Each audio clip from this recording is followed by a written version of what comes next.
Graças a Deus. Para a filmagem, a paz seja convosco. Nós temos, como uma igreja pequenininha, alcançado muitas vidas. Estava conversando hoje pela manhã com o seu Sebastião. Recebo muitos e-mails de pessoas de outros estados que acabam ouvindo a palavra de Deus por essa humilde igreja. E aí eles perguntam: poxa, não tem uma igreja aqui em Cascavel, no Paraná, uma igreja cristã semente de vida? Eu falo: não tem. Eu recebo perguntas do norte, nordeste, as pessoas que têm sido agraciadas com a misericórdia do Senhor através desse humilde ministério. Nós queremos saudar você que nos ouve, para que a palavra possa realmente chegar ao altar de graça do Senhor através das nossas vidas. Glórias ao Senhor. Semana passada estivemos meditando sobre o tema Jesus, muito mais do que sinais. Pessoas vão a Cristo pelo que Ele pode fazer e não pela sua presença. O versículo que ficou da semana passada, em João capítulo 4, verso 45, diz: entretanto, quando Ele chegou a Galiléia, os galileus o receberam, porque viram todas as coisas que Ele fizera em Jerusalém. Ele também tinha ido a Jerusalém para a festa, e tinham podido ver tudo o que Jesus fizera na ocasião.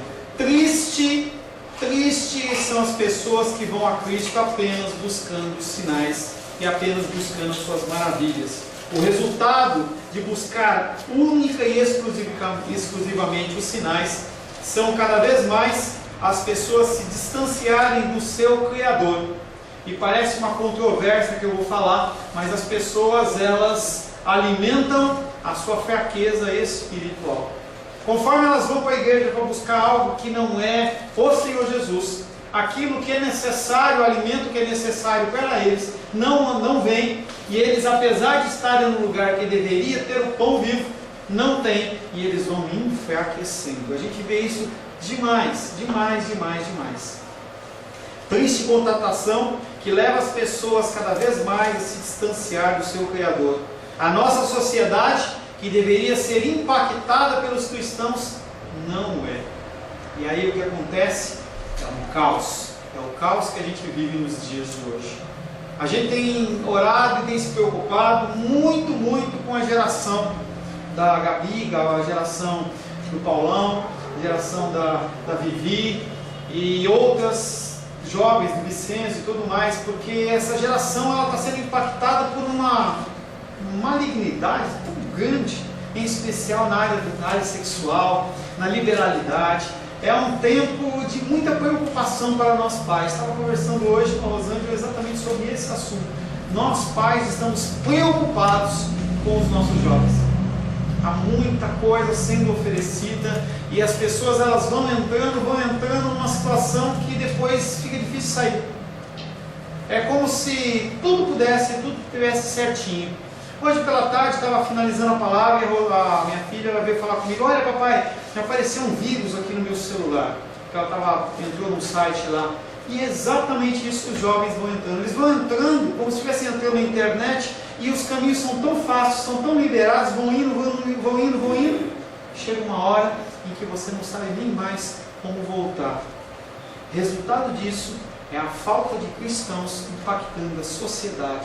Nós temos que fazer a diferença. Nós temos que orar pelas nossas crianças. Nós temos que orar pelos nossos jovens. Nós hoje pela manhã falamos muito sobre isso. A função de nós como pais, nós como mães, estarmos orando e cobrindo os nossos filhos com orações, porque eles precisam do discernimento espiritual de Deus.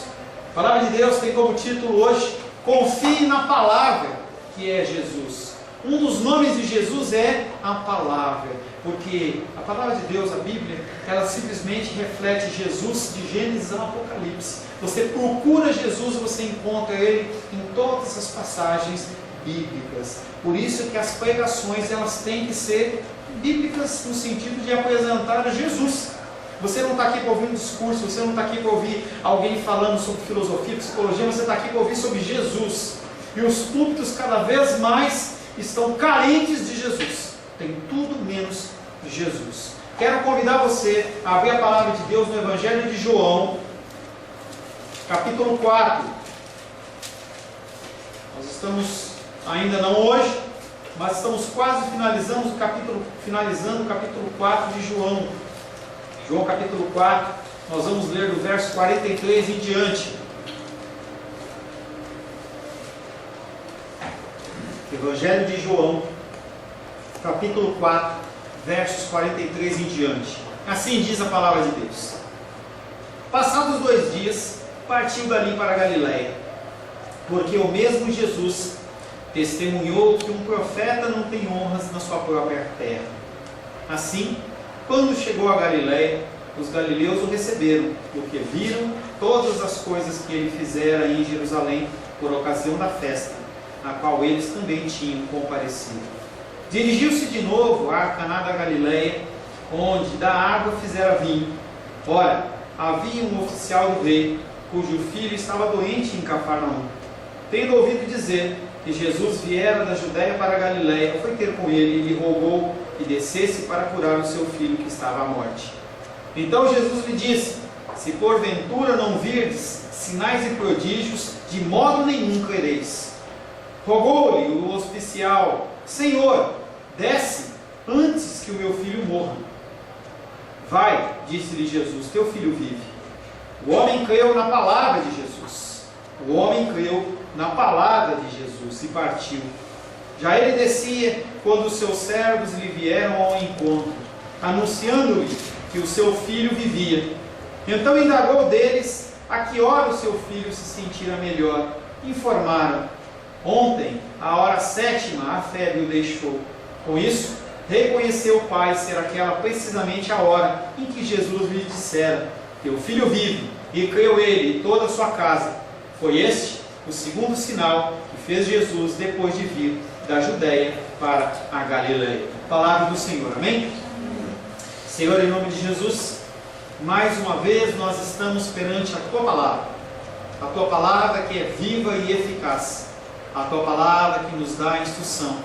Como nós cantamos, Pai, Jesus, o nosso guia. A Tua Palavra é o nosso guia. A Tua Palavra é o nosso norte. Nós, Pai querido, em meio às trevas, nós buscamos a luz da Tua Palavra. E a Tua Palavra foi lida. A Tua Palavra não volta atrás. A Tua Palavra ela é eficaz e ela gera em nossos corações mudança e transformação. Pai, mais uma vez eu me coloco na Tua presença como instrumento da Tua vontade. Nada do que eu possa fazer, nada que eu possa me preparar, Pai, pode me fazer capaz, digno, honrado o suficiente para declarar a Tua Palavra. Por isso eu conto com a Tua graça, conto com a Tua misericórdia. Queremos ouvir um recado santo aos nossos corações e para isso nós precisamos do Teu Espírito Santo. Espírito Santo, abre a nossa mente, abre o nosso coração para recebermos a instrução divina do Senhor para nós nesta noite. Em nome de Jesus. Amém. O versículo que nós vamos meditar, ele é extremamente ligado com o versículo 46. Então nós vamos ler o 46 e o 47. O último versículo da semana passada foi o 46. Nós vamos ler os dois para dar contexto. Então Jesus foi novamente a Caná da Galiléia, onde havia transformado a água em vinho. Havia lá um funcionário real cujo filho estava doente em Cafarnaum. Tendo ouvido dizer que Jesus viera da Judéia para a Galiléia, foi procurá-lo e lhe suplicava que descesse para curar o seu filho que estava morrendo. Num reflexo da atitude dos galileus que receberam Jesus pelos sinais, aparece um homem. É tão interessante quando acontece alguma coisa diferente. Sempre as pessoas elas são como que atraídas. O homem, ele sabe que Jesus esteve na Judéia e vai vê-lo. Vai atraído pela fama, que na Galiléia baseava-se única e exclusivamente pelos sinais que haviam ocorrido na festa da Páscoa. Nós já lemos esse versículo várias vezes, mas eu vou colocar ele mais uma vez. João 4,45. Entretanto, quando ele chegou a Galiléia, Jesus, os galileus o receberam porque viram todas as coisas que ele fizera em Jerusalém. Ele também tinha ido a Jerusalém para a festa e tinham podido ver tudo que Jesus fizera na ocasião. Burburinho no meio dos galileus. Jesus, aquele mesmo Jesus que fez milagres e maravilhas, ele está chegando. E aí o povo começa, fala um, fala outro, e esse homem, esse oficial do rei, que morava em Cafarnaum, em outra cidade, ele ouviu: opa, tem alguém que faz milagres e maravilhas, eu vou lá, porque eu estou precisando de algo.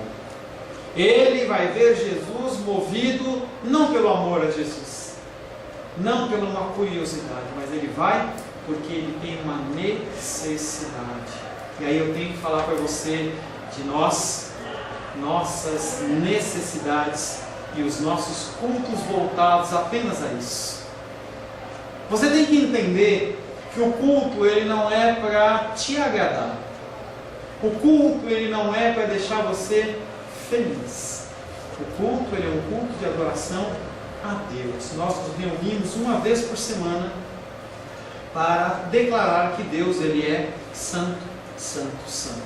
Por isso que os hinos que nós cantamos são hinos de adoração ao Senhor. Uma adoração humana não tem lugar. Não tem lugar em você ficar procurando, dizendo que Jesus me ama. Não tem lugar para você ficar procurando a satisfação dos seus desejos, porque o culto é a Deus.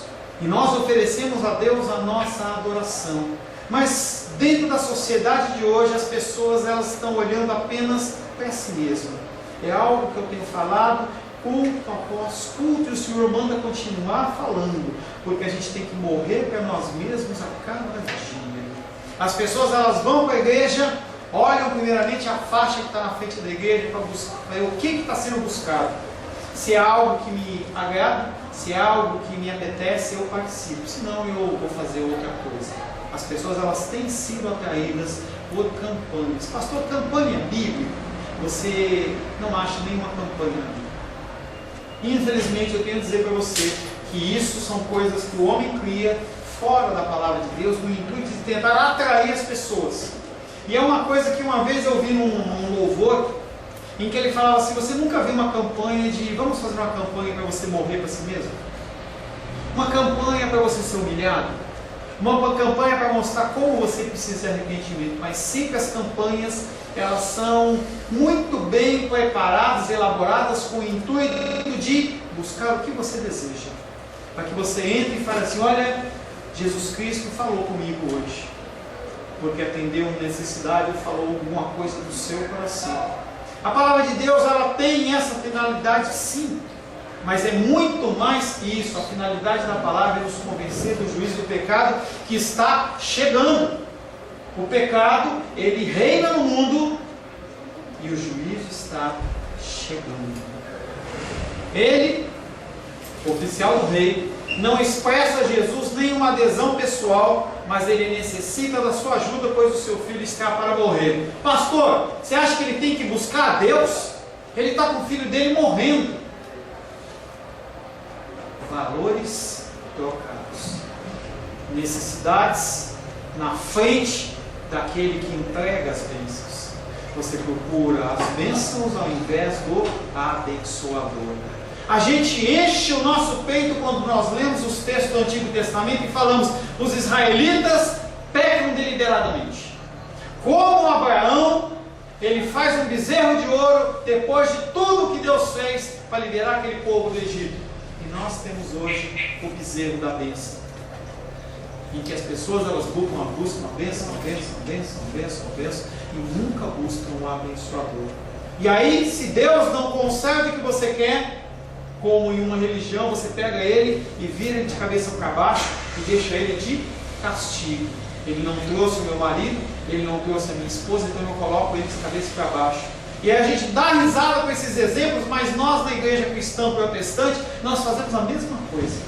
Deus não está dando o que eu quero, então eu não vou para a igreja, eu não vou adorar o Senhor. Deus não está dando o que eu quero, não vou entregar o meu dízimo, não vou entregar a minha oferta, não vou participar de nada, não vou ajudar, não vou fazer nada. Enquanto Ele não me conceder, eu não faço o que Deus quer. Como se você estivesse num cabo de guerra, numa queda de braço com Deus. E as igrejas usam exatamente esse termo, o que é ridículo. Porque Deus ele não precisa do meu louvor, da minha adoração, Ele subsiste nele mesmo. Eu tenho falado isso. Deus ele não precisa, Ele tem uma adoração perfeita nos céus, através dos anjos, arcanjos, querubins e serafins, que quando eles cantam Santo, Santo, Santo, é harmonioso e o céu se enche da glória do Senhor, pela adoração. Mas as pessoas continuam achando que eles são especiais. E aí colocam Deus numa posição como se Deus precisasse de você ou precisasse da sua adoração. Aquele homem não expressa adesão pessoal a Jesus porque ele precisa de uma bênção. Provavelmente você também precisa de uma bênção. Mas será que você veio para a casa do Senhor só por isso? Perigoso. Como solução ao perigo de morte, o funcionário ele pede a intervenção de Jesus, que ele desça em pessoa e o cure. Não basta Jesus Cristo falar nada. Tem que descer. Porque ele ouviu o relato dos galileus que ele fez os milagres e maravilhas fisicamente pessoal. Então, pelo que ele ouviu, ele quer que aconteça da mesma maneira. Isso chama-se falta de fé. Querer limitar a Deus, querer limitar a Jesus Cristo pelo que ele pode fazer, como ele quer fazer, e você fala assim, não, se não for do meu jeito, não vale. Eu tenho que receber essa bênção, não é hoje. Eu tenho que receber a minha bênção, é amanhã, é nesse momento, é nessa hora. E quando Deus, que não age segundo a sua vontade, Ele age segundo os desígnios dele, não faz o que você quer, você fica de biquinho. Aquele homem não tinha fé em Jesus, ele só queria a bênção dele. Ao ir ver Jesus, ele mostra o seu interesse ao seu filho. Ele se considera impotente perante a doença e a morte que se aproxima, e espera que o que ouviu a respeito de Jesus seja verdade. E a primeira coisa que nós fazemos quando nós temos uma dificuldade não é orar ao Senhor. A gente tenta exaurir todas as nossas forças. Primeiro eu vou fazer isso, primeiro eu vou fazer aquilo, eu vou tentar o meu jeito, eu vou tentar o jeitinho. Chega uma hora em que você está perante um grande muro e você não consegue fazer nada, você vem com o rabinho entre as pernas para a casa do Senhor. E sabe o que é lindo, maravilhoso? Ele não liga. Se nós, como seres humanos, tivéssemos uma situação como essa, a gente fala, você vai me procurar porque você precisa agora, né? Ele não liga. Aqui é o lugar onde você tem que buscar. Aqui, quando eu digo, não é essa igreja. O corpo de Cristo é onde você tem que buscar a bênção financeira, a bênção da saúde, a bênção espiritual, porque Ele é aquele que dá todas as coisas. Se você precisa de uma bênção financeira, Ele é o Deus do olho da pedra. Se você está com uma dificuldade médica, Ele é o médico dos médicos. Se você está com uma causa na justiça, você tem que procurar Ele, que é o advogado dos advogados. E as causas todas e quaisquer, elas encontram solução em Jesus Cristo. Mas você não pode vir à casa do Senhor apenas por causa disso. As pessoas têm endurecido seu coração. Estava vendo ontem uma série com a Lúlia, com a minha filha, e um personagem lá, ele está com o coração tão ruim de fazer maldade, que o coração dele está preto, tem só um pontinho vermelho, e ele está quase morrendo. Nossos corações como cristãos podem estar numa situação como essa. A gente não consegue mais enxergar a Deus. E as pessoas elas vão andando no mundo, andando, e elas vão cada vez mais endurecendo o seu coração, e não conseguem mais ouvir a voz do Senhor, a direção do Espírito Santo. Neste mundo, se você não tem a direção do Espírito Santo, você está perdido. Porque o mundo indica uma série de caminhos, e só tem um que é o certo. E você só consegue seguir por esse caminho, que é Jesus, através do Espírito Santo de Deus. Aquele homem que representa um poder político do rei, ele vê, portanto, em Jesus que ele foi capaz de confrontar toda a instituição judaica. Se você se lembra lá em João 2:23 em diante, Jesus Cristo entra no templo, chuta a mesa, faz um chicote, expulsa as pessoas e fala assim: vocês fizeram a casa do meu pai, que era uma casa de oração, um lugar de comércio, um lugar de bandidos e salteadores. E aquele homem ouviu aquele relato e fala: pera um pouquinho, para esse homem confrontar todos esses sacerdotes, todos esses homens religiosos, ele tem poder. Eu sou um homem de poder, então ele também tem poder. E aí ele olha para Jesus Cristo como um Messias reformador, como um Messias militar, mais um homem que não entendeu coisa nenhuma do que Jesus tinha falado. Nós já vimos a figura de Nicodemos, que não entendeu nada. Nicodemos, quando vai a Jesus, ele não entendeu nada. Jesus Cristo fala: poxa, você é um sacerdote, você é um homem letrado, como você não entende? A mulher samaritana que nós olhamos algumas semanas atrás também não entendeu nada. Você não quer água viva? Não, eu quero água para não vir mais nesse poço. Não, eu não estou te oferecendo água mineral, sem gás, com gás, eu estou oferecendo vida eterna. E esse homem também não entende absolutamente nada. Ele olha para Jesus e fala assim: esse Jesus é poderoso e ele vai resolver o meu problema, porque eu sou um homem de poder e eu sei que ele vai resolver o meu problema. A igreja hoje é a prosperidade, o Espírito Santo e os sinais. Queridos, vocês sabem muito bem que eu acredito que os dons eles são vitalícios nos dias de hoje. Mas o que tem sido feito em nome do Espírito Santo aí é triste. É triste. As pessoas elas falam de manifestações espirituais do Espírito Santo que você não encontra na Bíblia. É como se fosse necessário criar uma nova Bíblia para dar respaldo a tudo que o pessoal tem feito. O Espírito Santo, ele faz o que ele quer, ele é Deus. Mas ele está basicamente para te convencer da juízo, da justiça, do pecado, te trazer entendimento na leitura da palavra, te guiar pelo caminho que é Cristo, até a vida eterna. Se você quer pular como pipoca, você pula, se você quer rodar, você rode, mas entenda que a função do Espírito Santo é muito mais do que isso. Eu quero pedir que você olhe as coisas que acontecem, em especial aqui nesta igreja. Eu falava acho que semana passada com alguém, quando você ouvir eu falar algo que não está na Bíblia, fica com o ouvido em pé. Pode ser que eu esteja me desviando. Aonde quer que você vá congregar, onde quer que você ouça uma palavra, seja na televisão, na internet, no rádio, fique alerta, porque os enganos eles vêm no meio de uma verdade. E aí eu quero a verdade vir uma meia verdade, ou uma mentira total e completa. E é sempre algo que vai de encontro ao seu coração para te satisfazer. Você fala assim: olha, eu acho que está certo. O Sebastião leu um texto que fala assim: buscai o reino de Deus e a sua justiça e todas as coisas serão acrescentadas. E é muito legal você falar isso, que todas as coisas serão acrescentadas. O meu PlayStation 4 vai chegar, o meu carro importado vai chegar, porque são todas as coisas. Mas quando você olha, não está todas as coisas, é todas estas coisas. E isso é um pequeno engano. Rouba-se 3 letrinhas e muda o sentido total e completo de um versículo, em que o Senhor está falando que aquele que é temente ao Senhor não vai passar fome, não vai ficar nu, vai ser vestido e vai ter as suas coisas básicas garantidas por Ele.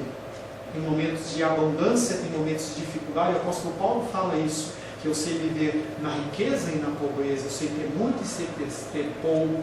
E aí quando eu chego para você e falo assim: buscai o reino de Deus, sua justiça, e todas as coisas serão acrescentadas, a mente do ser humano viaja, vai embora. Pensa na viagem da Europa, Disney, e vai embora, porque são todas as coisas. Cuidado com o que tem sido falado e cuidado com o que você tem ouvido. Próximo versículo é João 4:48. Jesus lhe disse: enquanto não vir sinais e prodígios, não crereis. É tão interessante que quando você lê esse versículo, não sei você, mas quando eu leio esse versículo parece que dá uma vontade de colocar um ponto de interrogação no fim, mas não é, é uma afirmação de Jesus. Ele não está perguntando: se vocês não verem sinais, vocês não vão crer. Eles estão afirmando: se vocês não verem sinais, vocês não vão crer. Agora vemos uma reação de Jesus que não é comum. Por que Jesus é duro desse jeito? Aquele homem está com o filho morrendo, ele vai a Jesus pedir uma ajuda e a resposta que ele toma é uma lapada. Se você não vê sinal, você não vai crer. E aquele homem toma aquela pancada. Por que Jesus fez isso? Entenda que a postura do homem apresenta um total e completo desprezo pela palavra, porque a prioridade dele não é a palavra, é o milagre. É isso que Jesus Cristo vê quando você vem à casa do Senhor apenas para buscar um milagre. Eu não consigo ver isso. Você talvez consiga. Deus, Ele com certeza, Ele mede o seu coração e fala: por que o meu filho e a minha filha estão vindo para a casa de Deus? Aquele homem olhava para a palavra com desprezo. Eu não estou nem aí para a palavra, eu quero é milagre. Confesso a vocês que desde que eu me converti, eu tenho um pedido que eu faço ao Senhor. Eu peço ao Senhor que o Senhor Ele me conceda um som da cura, uma porção dobrada. Porque o meu desejo é, quando eu vejo pessoas doentes, enfermas dessa maneira, que eu possa realmente estar orando pela pessoa e a pessoa ser curada, de uma forma milagrosa mesmo. E aquilo vem no meu coração de uma certeza, e fala assim, Deus falando comigo, fala assim: se você não estiver preparado para isso, você vai virar um urso. E outra coisa, será que as pessoas elas vão querer ouvir a palavra ou elas vão querer o milagre? Porque se Deus faz isso, essa igreja não cabe. A gente vai ter que alugar um templo aí de 5.000 pessoas, porque todo mundo tem uma dificuldade, uma enfermidade, alguma coisa. E às vezes Deus ele não permite exatamente para que você não se desvie. Aquele homem queria apenas o milagre dele. Interessante que não é uma pergunta, mas sim uma afirmação. Essas palavras dirigidas aos galileus em geral, que não são homem, essa palavra não foi só uma resposta para ele, aí você já percebe que não foi uma palavra tão dura para aquele homem. Se não virdes, não vai crer. Ele está falando no plural, ele está falando com todos aqueles galileus que receberam Jesus Cristo apenas porque ouviram os sinais. Ele está dando um recado para aqueles homens: vocês estão me recebendo bem, mas eu sei o que passa no coração de vocês. Jesus Cristo, ele sonda o meu coração e o seu coração. Não adianta você querer esconder, não adianta você querer maquiar. Você pode pôr uma roupinha muito bonitinha, mas Deus ele consegue enxergar o que está dentro do seu coração. E nós olhamos e falamos: Deus conhece o coração, misericórdia, realmente Ele conhece o nosso coração. Pessoas que assim procedem se mantêm de tal modo espantados com o que vem, que se fecham para o ensino pelo conhecimento de Deus e pela prática da piedade. 3 problemas para pessoas que buscam apenas sinais. Primeiro, as pessoas elas se fecham para o ensino. Eu não quero apreender, eu quero o resultado. Eu não quero que o médico fale para mim, me dê uma informação técnica, me dá o remédio, me dá a minha cura, me dá a minha bênção. E a pessoa fecha o coração para o ensino. Ela simplesmente quer uma manifestação espiritual. Segundo problema, a pessoa que assim procede, ela não busca o conhecimento de Deus, o relacionamento com o Senhor. Me dá minha bênção e eu vou embora. Tem pessoas que a gente fala que é cachorro magro, né? Chega na casa da pessoa, faz a visita, comeu e ó, vai embora. Conhecimento de Deus. Nós precisamos conhecer esse Deus que a gente fala que a gente crê. Você precisa conhecer esse Deus. É uma coisa que eu falo: quando amanhã você acordar para as suas atividades, eu não vou estar lá. Mas você, tendo Deus no coração, você sabe onde buscar as suas respostas. Você sabe onde buscar alento. Você sabe onde buscar aquele Deus que Ele é suficiente para fazer infinitamente mais do que você pode pedir, pensar ou imaginar. E terceiro, você fica falto de uma prática de piedade, porque você olha apenas para o seu umbigo. Só eu. O que eu tenho a receber? O que eu tenho a oferecer? E aí você não consegue mais olhar para os lados. É como se fosse colocado na sua cabeça, no seu rosto, nem aquele negócio de cavalo. Entendeu? Não sei se tem nome para isso. Aquela, como é que é? Cabresto, não. Cabresto é o que prende a boca. O negócio do olho, assim. Isso aí. Entendeu? Coloca aquilo ali e você não consegue olhar. Eu não consigo olhar para a dificuldade do Sebastião. Sebastião, ele vendeu o carro dele e fica sem carro. Se vira. Vai de ônibus. Não, primeiro é eu. Não quero preocupação. Aí eu vou buscar o Sebastião. Será que ele vai colar em mim? Não. Se a pessoa tem essa viseira, ela começa a pensar só nela. Só nela. Porque ela quer simplesmente receber. É a figura do rodízio. Você vai na churrascaria, me dá. Eu quero. Você não está preocupado com nada. Você quer ser servido primeiro com a melhor carne. Quando a picanha sair da fornada, primeira mesa que tem que vir é aqui. Você fica indignado quando a turma vem. O coração vai endurecendo quando é só milagres. Isso não é uma coisa nova. O apóstolo Paulo, ele observou esse tipo de coisa. 1 Coríntios, capítulo 1, verso 22. Quando ele manda a repreensão da igreja de Corinto, ele olha e fala: porque tantos judeus pedem sinais, como os gregos buscam sabedoria. Ele olhava para a igreja de Corinto, que era de judeus judeus convertidos e pessoas que eram ímpias, que estavam se convertendo, e ele olhava e falava assim: é a mesma coisa, vocês estão buscando sinais, os gregos estão buscando sabedoria. O que o mundo busca? O que você busca? As pessoas aí fora estão buscando a prosperidade, a riqueza. Eu quero ser muito bem de vida, quero ficar bem na fita. As pessoas têm que me olhar e falar assim que eu sou demais. E aí você fala: não, isso não é de Deus. Mas você vem para a igreja com esse mesmo coração, esse mesmo raciocínio. Deus, me dá, dá daninho, me dá. Eu quero. Infelizmente, apenas sinais e milagres eles não resolvem, porque na falta da palavra o coração sim endurece. Lucas capítulo 16, versos 19 a 21 diz: ora, havia certo homem rico que se vestia de púrpura e de linho finíssimo, e que todos os dias se regalava esplendidamente. Havia também certo mendigo chamado Lázaro, coberto de chagas, que jazia à porta daquele, e desejava alimentar-se das migalhas que caíam na mesa do rico. E até os cães vinham lamber-lhe as úlceras. Os dois morreram. E aí na sequência mostra a figura do rico, não pela sua riqueza, mas pelo que ele buscava. Mostra a figura do rico no inferno, um grande abismo do outro lado, cheio de Abraão, que estava Lázaro lá. E aquele homem olha e fala assim: molhe o seu dedinho mínimo na água e pinga na minha boca para matar essa minha sede.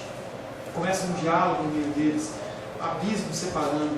A palavra de Deus martelando a cabeça daquele homem mesmo morto, e ele fala assim: não deixe meus pais virem para cá, não deixe os meus irmãos virem para cá, não deixe os meus filhos virem para cá, vai, volta, ressuscita, manda alguém, manda um anjo.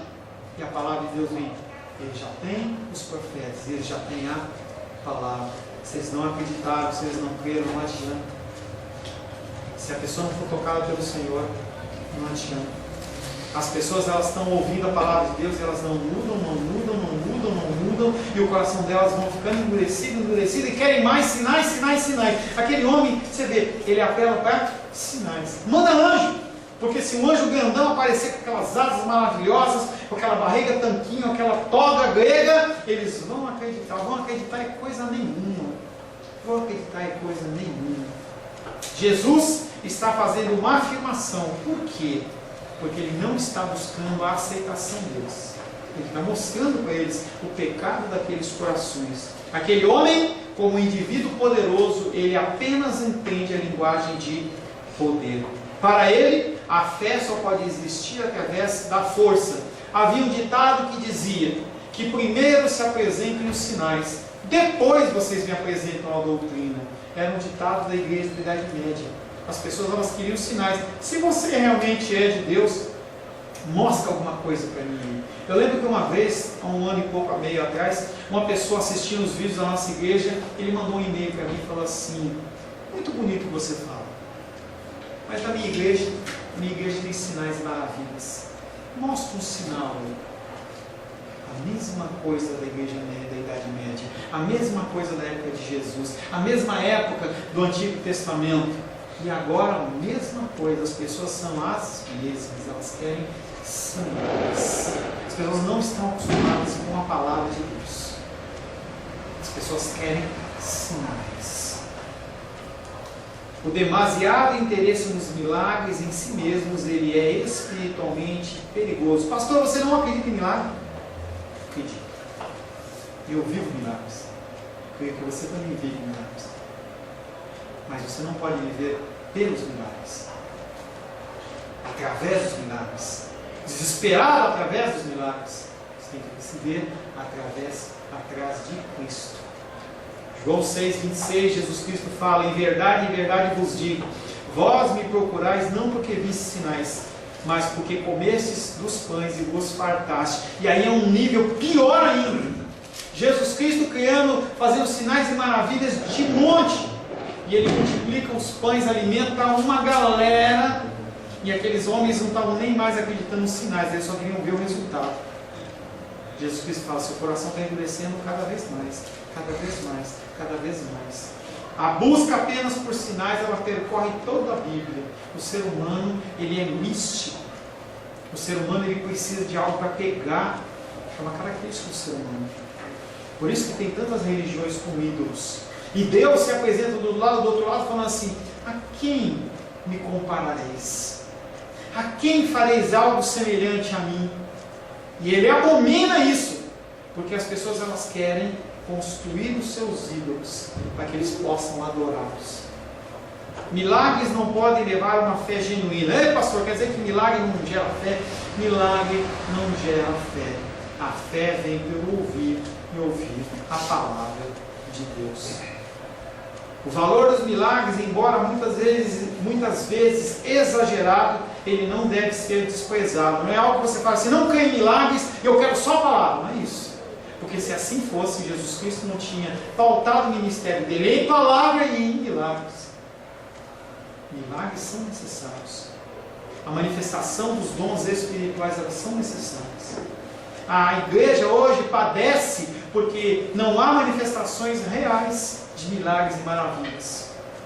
As pessoas não veem o poder de Deus. Tem nome de igreja com isso, mas dentro da igreja a gente não vê. Estava vendo um vídeo outro dia aí da tocha olímpica. A tocha olímpica passando e um cadeirante andando com a tocha olímpica.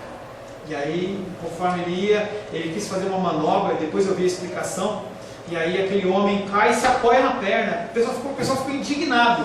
Quer dizer que até o cadeirante é mentiroso. E aí depois falaram, eu vi a reportagem direito, aquele homem, ele era um homem que tem uma dificuldade nos seus joelhos, ele não consegue andar, e ele usa realmente cadeira de rodas. Mas quem estava vendo de fora fala assim, ei, que mentira! Olha só, colocaram, eu fui uma das pessoas que compartilhei, ei, que mentira! Os caras aqui estão até a falsidade, precisa até montar aqui, arranjar um aleijado falso. Porque as pessoas elas querem sinais. João capítulo 10, verso 37 e 38 fala: se eu não faço as obras do meu Pai, não me acrediteis, mas se faço e não me credes, crede nas obras, para que possais saber e compreender que o Pai está em mim e eu estou no Pai. Milagres têm funções. Qual é a função do milagre, pastor Paulo? Fazer com que os incrédulos creiam. Milagre não é para crédulo, milagre é para incrédulo.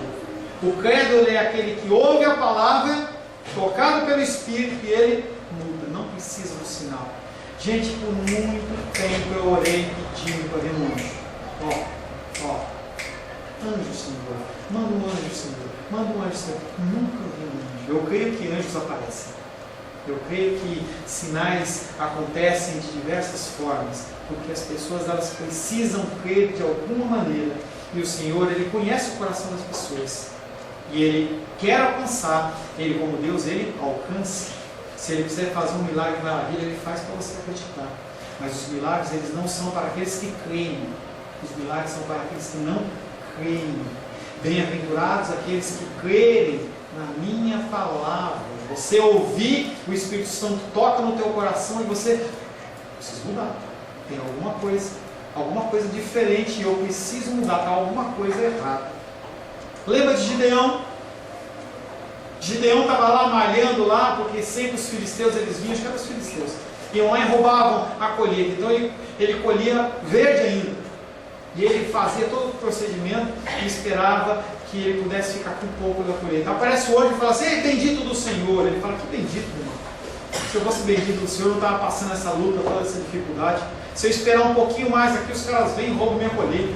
Não, você é bendito e você vai libertar Israel, e ele faz uma prova com Deus, faz outra prova com Deus, vai fazendo prova com Deus, porque ele não crê. Ele precisava de uma confirmação. E o Senhor sabia que ele precisava daquela confirmação. Tomé, mesma coisa. Tomé, eu não creio. Eu só creio se eu colocar o dedo nos buracos das feridas dele, coloco a mão no meu corte do lado, e Jesus Cristo vai a ele, não manda ele embora, mas vem cá, Tomé, põe o dedo aqui, põe a mão aqui, Tomé. Ele não manda Tomé embora. Tomé ele continua sendo um discípulo de Jesus, porque ele sabe que Tomé precisa de um sinal. Então, se você não tem um sinal, você não precisa de um sinal, glória a Deus. Se você precisa de um sinal e for da vontade do Senhor, Ele vai te conceder esse sinal. João 4,49. João 4,49. O funcionário real lhe disse: Senhor, desce antes que o meu filho morra. O seu poder, como homem, ele é impotente para salvar. Então ele espera um poder superior para resolver. Você viu que muda o discurso. Ele começa falando que é Senhor. Ele olha e fala assim: Senhor, você é sobre a minha vida. Quando você fala Senhor, você está falando que tem alguém que é superior a você. Já expliquei para vocês que o termo Baal, apesar de a gente dar a conotação de demoníaco, Baal, na linguagem daquela época, chama-se de Senhor. As pessoas olhavam e falavam assim: Senhor, Baal. O problema é que eles tinham esse Baal como um Deus que era sobre Deus. E aí estava errado. Ele pensa que a salvação depende da presença física de Jesus. para que haja realização do milagre. O oficial do rei não está interessado em cristologia, não está preocupado em profecia cumprida, ele quer a bênção. Ele, porém, perante o seu pedido é tratado asperamente. Mas é interessante que esse homem, ele não murmura, ele não acha ruim, não sai batendo o pé, não vira o santo de cabeça para baixo, mas ele, em mansidão, ele novamente exprime o seu desejo, a sua necessidade, ele fica em silêncio. O funcionário insiste agora, tratando Jesus respeitosamente. Com a sua renovada petição, ele confessa mais uma vez que ele não pode fazer nada. Todo o seu poder não resolve nada. Toda a sua força não resolve nada. Seus diplomas não resolvem nada. O dinheiro que você tem no banco não resolve nada. Seus planos de saúde não resolvem nada. Seu plano de saúde, se você tiver uma enfermidade que o plano não cobre, já era. Sua aposentadoria, se alguém mexer lá no sistema e sua aposentadoria não entrar, já era. Seu seguro, suas garantias não são nada. Você tem que entender que Deus ele concede para você como uma misericórdia. Você precisa disso. Você precisa desse plano de saúde. Você precisa desse seguro da casa. Você precisa dessa garantia, porque senão você pira. O Senhor sabe os meus limites. Eu tenho limites que são mensuráveis. Eu sei que eu tenho limites. Em momentos da minha vida eu me apavoro, porque eu acho que Deus não vai ser suficiente. O Senhor conhece os meus limites, os seus limites. Por isso que Ele nos concede esses milagres e maravilhas. Essa aposentadoria, essa poupança, essas diversas coisas que protegem você, te cercam, porque Ele te conhece. Ele sabe qual é o seu limite. Todo o seu poder não pode dar solução ao seu problema, apenas Jesus Cristo. Pastor, eu não vou fazer nada. Eu não falei isso. Falo para você, você quer um emprego bom? Estude. Vá mandar currículo.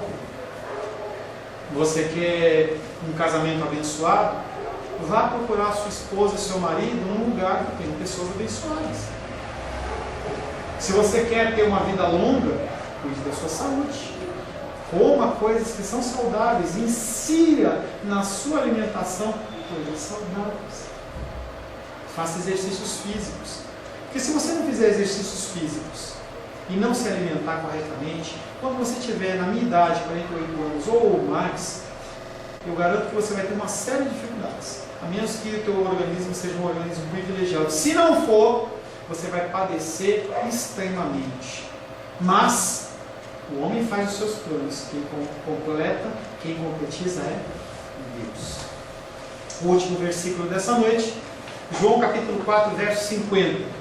Jesus olha para aquele homem e fala: vai, teu filho vive. Você ia? Você ia sem Jesus? Teu filho morrendo. Você sabe que ele cura. E aí Jesus Cristo olha e fala assim: vai, teu filho vive. Aquele homem, diferente do que talvez eu ou você agisse, creu na palavra que Jesus lhe dissera e se pôs a caminhar. Jesus, ele não atende o desejo do funcionário de que ele desse em Cafarnaum. Foi o que ele pediu. E ele falou: não vou. Não atende a demonstração de poder, não tem nenhum fogo de artifício, nenhum milagre, nada que acontece ali, não sai uma luz, Jesus Cristo não faz assim, ha! E aí sai aquele fogo assim e vai em direção, não acontece isso. Nada disso. Gostou do ramo? Lembrando do que eu amo, né? Lembrando do que eu amo, né? Jesus não atende ao desejo do funcionário que ele desça a Cafarnaum, nem atende a uma demonstração de poder que ele crê ser necessário. Jesus Cristo não precisa ir até Cafarnaum. Ele comunica a vida com a sua palavra, que sendo palavra criadora não se limita a lugar, mas pode chegar, e chega em todo lugar. A palavra de Deus, ela chega em qualquer lugar. Por isso que eu falei hoje pela manhã e falo hoje de novo. Nós precisamos orar pelos nossos filhos. Nós precisamos orar pelos nossos jovens. Nós precisamos orar.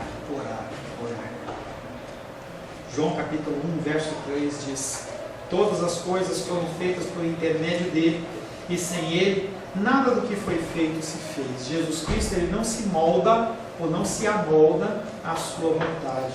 Jesus dá vida ao doente, sem exigir nenhuma condição, apenas creia na palavra. Em relação à vida eterna, é a mesma coisa. Quais são os requisitos que você precisa para a vida eterna? Eu preciso subir um monte uma vez por mês. Eu preciso fazer jejum. Eu preciso trazer o meu dízimo. Eu preciso ter uma frequência de pelo menos 3 vezes na semana na igreja. Tem um monte de igreja que fala isso. Eu preciso ter um ministério. Eu preciso ter A, B, eu sei. Você monta um checklist que na viagem.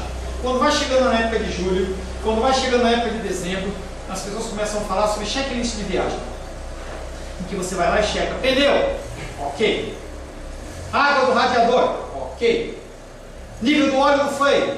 Ok. Óleo do motor? Ok. Óleo do câmbio? Ok. Você vai fazendo o seu checklist. Bom, agora está tudo certo. Jesus Cristo não faz isso. Ele só quer que você creia na palavra dele. Mas não. A vida que ele comunicou ao enfermo não é uma mera restituição de saúde, mas uma nova qualidade, a vida definitiva. Pastor, ele está tratando do mesmo assunto que ele tratou com a mulher samaritana? Sim. O mesmo assunto que ele tratou com Nicodemos? Sim. O mesmo assunto que ele está tratando comigo todo dia? Sim. O que Deus está oferecendo para você é muito mais do que você consegue enxergar. Muito mais do que você consegue alcançar. Ele está oferecendo para você uma vida eterna. Uma vida com qualidade. Uma vida em que você não vai chorar mais. Não vai sentir mais dor. E isso é que Jesus Cristo está te oferecendo. E aí você, em vez de olhar o eterno, você olha o momentâneo. Chama-se pecado. Pastor, isso é pecado? É pecado. Prazer, pecado. Nós buscamos a felicidade em Cristo. O prazer, ele te dá uma felicidade momentânea. Enquanto você está ali com os seus amigos, bebendo, enquanto você está ali com seus colegas fazendo isso, enquanto você está ali adulterando, enquanto você está ali fazendo uma coisa errada ou outra, você sente uma alegria. Estava vendo um vídeo do maluco que a Luísa mandou outro dia lá, o cara estava em cima do prédio, os russos, e o cara fica lá no topo dos prédios, não sei se já viu, até dor de barriga. E o cara fica em cima do prédio, descalço, e ele pula a cambalhota. Você fala assim, é maluco, é montagem. Não é. Os caras, eles fazem umas montagens que você fala assim, não é verdade. E o cara fica de meia na ponta de um prédio de 30 andares, lá e ele faz assim, e ele vai lá e planta a bananeira. Você fala, o cara está maluco. O cara está maluco.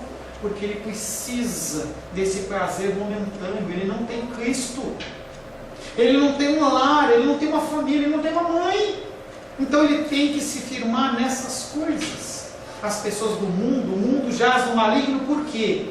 Porque não tem a paternidade de Deus. E é para isso que nós vivemos, para trazer essa paternidade às pessoas. João capítulo 4, verso 10. Replicou-lhe Jesus: se conheceras o dom de Deus e quem te pede, dá-me de beber, tu lhe pedirias e daria água viva. Mulher, você não precisa de água não, você precisa de água viva, você precisa da vida eterna. E a mulher acreditou depois. Nicodemos acreditou depois. Estava vendo um filme esse fim de semana, bem interessante, depois eu passo o nome para vocês. É recente. Mostra um legionário e ele está nos últimos dias de Jesus, no pós-morte de Jesus. E aí a gente olha a cena lá da... Agora fugiu do meio da ressurreição. Da ressurreição. Fugir. A confissão anterior da impotência da parte do oficial e a palavra de Jesus que comunica a vida mostram que ele é o único salvador do mundo. Jesus diz ao funcionário que se põe a caminho e veja a realidade que lhe foi declarada. Com o seu convite ele põe à prova. Onde está o coração desse homem? Será que ele entendeu? Será que ele não entendeu? Nicodemos entendeu, lembra ele para falar. E aí nesse filme, no finalzinho, lá Jesus morto, aparece 2 homens com roupa de fariseu. E aí o soldado romano olha e fala assim, quem é você? Ele fala assim, você é o Arimateia? O outro é o Nicodemos? Nicodemos entendeu. Enquanto os discípulos fugiram, aquele homem entendeu. Ele foi tocado. Você precisa mudar. Você precisa entender. Você precisa acreditar nesse verdadeiro Deus. Nesse que transforma e muda. Ele já prometeu uma série de coisas para você. Ele cumpriu. E você esquece. Será que você lembra das bênçãos do ano passado? Que você gemeu na presença de Deus? Com certeza você nem lembra mais. Ele lembra. Porque ele é fiel. Com seu convite, o homem, Jesus Cristo põe o homem à prova, para ver se ele renuncia o seu desejo de sinais e milagres e fixa na palavra. O homem aceita o convite de Jesus e verá que seu filho saiu da situação de morte. Lembra de Naamã, aquele general leproso? E aí falam para ele assim, toma um banho aí no Rio Jordão aí. E ele fica indignado porque não tem nenhum show pirotécnico. E ele fala assim, eu vou embora, não vou fazer nada disso não. E aí o homem que está lá com ele fala assim, poxa, se ele pedisse uma coisa difícil para você, você não fazia? Por que você não aceita as coisas simples de Deus e você precisa de coisas complicadas e complexas? Por quê? Aquele que vai a Jesus pedir como poderoso, agora crê como homem. Você tem que entender que você precisa se despojar de você mesmo. Que ele cresça e eu diminua. Nós contamos hoje. Que ele cresça e eu diminua. Você tem que entender que você tem que diminuir para ele. Cada vez mais tem que ter uma porcentagem menor de você e mais de Cristo. O ideal seria que tivesse 100% de Cristo na sua vida, mas não tem. E aí você está com 50% de você, eu estou com 50%, estou com 60%, estou com 70% e eu sofro. Eu preciso de mais de Deus na minha vida. Aquele homem, ele creu e ele renunciou à sua mentalidade de poder. Entenda que nem sempre a palavra de Deus ela tem um efeito tão imediato como teve na causa desse homem. Às vezes você vai orar por meses, às vezes você vai orar por anos, e talvez aquilo que eu falei para você, você ora pelo seu filho e você vê uma vida desgraçada, mas em algum momento Deus ele vai e resgata. Talvez você veja, talvez você não veja, mas as orações de um justo muito podem no seu efeito. Justificados em Cristo, a sua oração tem poder, sim. O processo da santificação e crença ela é progressivo, mas entenda que Jesus não se molda ao que esperamos. Você não vai ter um Jesus Cristo que é moldado à sua vontade e ao seu querer. Você tem um Jesus Cristo que Ele é o que é e faz o que lhe apraz quando lhe quer, porque Ele é Deus. Amém?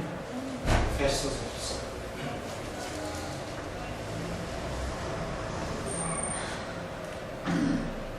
Senhor Deus, te louvamos, te adoramos e te bendizemos por mais essa noite, por mais essa possibilidade, por mais essa oportunidade de ouvirmos a Tua Palavra.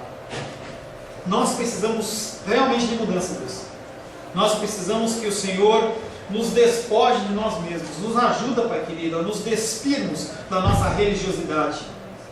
Nos ajuda, Pai, a nós nos despirmos do nosso conhecimento, da nossa humanidade, do nosso ser, para que nós possamos nos revestir das novas vestes, vestes brancas, vestes alvas, vestes, Pai querido, que o Senhor tem separado para aqueles que em Ti creem.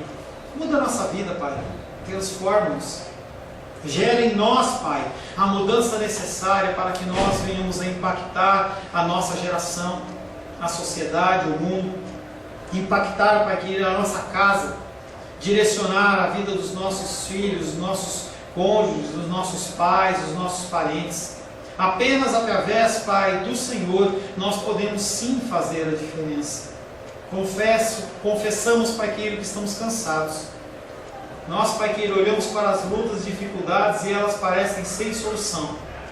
Pessoas longe, situações extremas que não são alcançáveis pela nossa vontade. Nós queremos, Pai querido, sim fazer a diferença neste mundo. E nós precisamos do Senhor. Olha por nós, Pai. Nos derrama da Tua graça, nos derrama do Teu amor, nos derrama da Tua sabedoria. Que nós possamos andar, Pai, nos caminhos designados por Ti. Que nós possamos nos diminuir, que nós possamos nos esvaziar, para que o Senhor seja tudo em nós. Em nome de Jesus. Amém. Glórias ao Senhor. A paz seja convosco. Meu nome é Paulo César. Eu sou pastor da Igreja Cristã Semente de Vida, aqui em Brasília, Distrito Federal. Me alegro que a palavra tenha te alcançado. A palavra faz isso. Ela alcança as pessoas aonde quer que elas estejam. E você foi agraciado com esta palavra. Não que eu tenha nada especial a te dizer.